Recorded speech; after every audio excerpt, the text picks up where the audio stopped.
கேபிபாரா என்பது உலகில் வாழும் மிகப்பெரிய கொறிணி ஆகும்.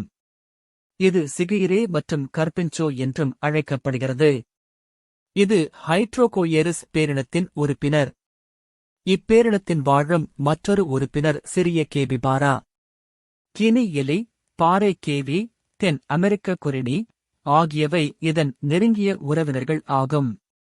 அகோடி, சின்சில்லா, கோய்பு ஆகியவை இதன் தூரத்து உறவினர்கள் ஆகும். இவை தென் அமெரிக்காவை பூர்வீகமாகக் கொண்டவை. இவை சவானாக்கள் மற்றும் அடர்ந்த காடுகளில் தண்ணீருக்கு அருகில் வாழ்கின்றன.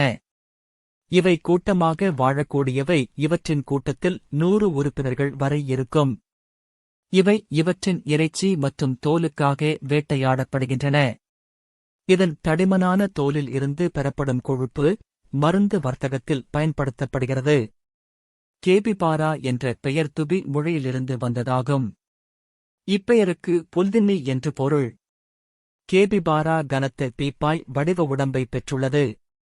தலை குட்டையாக இருக்கும். உடம்பின் மேல் புறத்தில் சிவப்பு பழுப்பு மென்மயிர் காணப்படும். உடலின் கீழ்ப்புறத்தில் மஞ்சள் பழுப்பு மென்மயிர் காணப்படும். இதன் வியர்வைச் சுரப்பிகள் இதன் தோலில் உள்ள முடிகளுக்கு அடியில் காணப்படும்.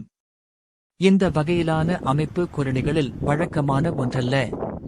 வளர்ந்த கேபிபாராக்கள் 100 முதல் 134 சென்டிமீட்டர் நீளமும் நிற்கும்போது 50 முதல் 60 சென்டிமீட்டர் உயரமும் சராசரியாக 50 கிலோ எடை இருக்கும்.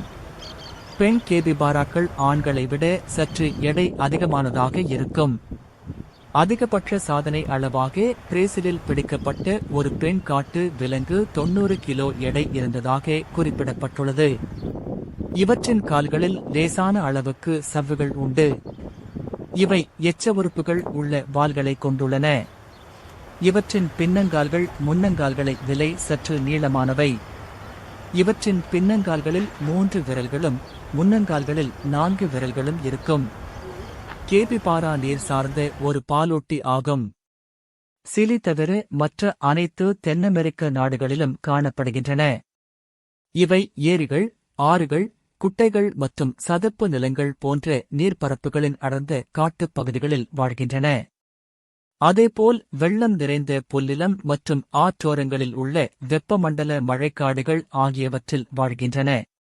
நன்றாக நீந்தக்கூடியவை. இவற்றால் 5 நிமிடங்களுக்கு நீரில் மூழ்கி இருக்க முடியும். மாட்டு மந்தைகள் வளர்க்கும் பகுதிகளில் இவை செழித்து வளர்கின்றன. கேபிபாராக்கள் தாவர உண்ணிகள் ஆகும். பெரும்பாலும் புற்கள் மற்றும் நீர்வாழ் தாவரங்கள் ஆகியவற்றை உண்ணும். மேலும் பழங்கள் மற்றும் மரப்பட்டைகளையும் உண்ணும்.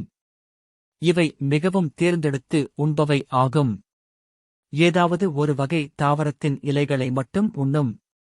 அதைச் சுற்றி இருக்கும் மற்ற இன தாவரங்களை அப்படியே விட்டுவிடும். வறண்ட கால சூழ்நிலையின் போது சில தாவரங்களே கிடைப்பதால் இவை பல்வேறுபட்ட தாவரங்களை அச்சூழ்நிலையின் போது உண்ணும். உலர்ந்த காலங்களில் புற்களை உண்ணும். இவை வறண்ட காலங்களில் அந்நேரத்தில் அதிகமாக கிடைக்கும் தாவரங்களுக்கு மாறுகின்றன. வெயில் காலத்தில் கேபிபாராக்கள் உண்ணும் தாவரங்கள் அவற்றின் சத்துக்களை குளிர்காலத்தில் இழக்கின்றன. எனவே குளிர்காலத்தில் கேபிபாராக்கள் அவற்றை உண்பதில்லை. கேபிபாராவின் தாழையானது செங்குத்தாக இல்லை. இதன் காரணமாக இவை பக்கவாட்டில் தமது உணவை மெல்லாமல் முன்புறமும் பின்புறமும் மெல்கின்றன. கேட்பதற்கு ஒரு மாதிரியாக இருந்தாலும் கேபிபாராக்கள் தமது மலத்தை உண்ணக்கூடியவை. பாக்டீரியாக்களை எடுத்துக் கொள்வதற்காக அவை இவ்வாறு உண்கின்றன. இவற்றின் பொதுவான உணவான புல்லில் உள்ள மாவியத்தை சமிபாடு செய்ய உதவுவதற்காக இவை அவ்வாறு உண்கின்றன. மேலும் தமது உணவிலிருந்து அதிகப்படியான புரதம் மற்றும் உயிர்ச்சத்துக்களை எடுத்துக்கொள்ளவும் இவ்வாறு உண்கின்றன. இவற்றிற்கு மாடுகளைப் போன்ற ஆசை போடும் ஒரு பழக்கம் உள்ளது. மற்ற கொறிணிகளைப் போலவே கேபிபாராக்களின் முன் பற்கள் தொடர்ந்து வளர்ந்து கொண்டே இருக்கின்றன. உணவு உண்பதால் ஏற்படும் சேதத்தை சரிசெய்ய அவை இவ்வாறு வளர்கின்றன.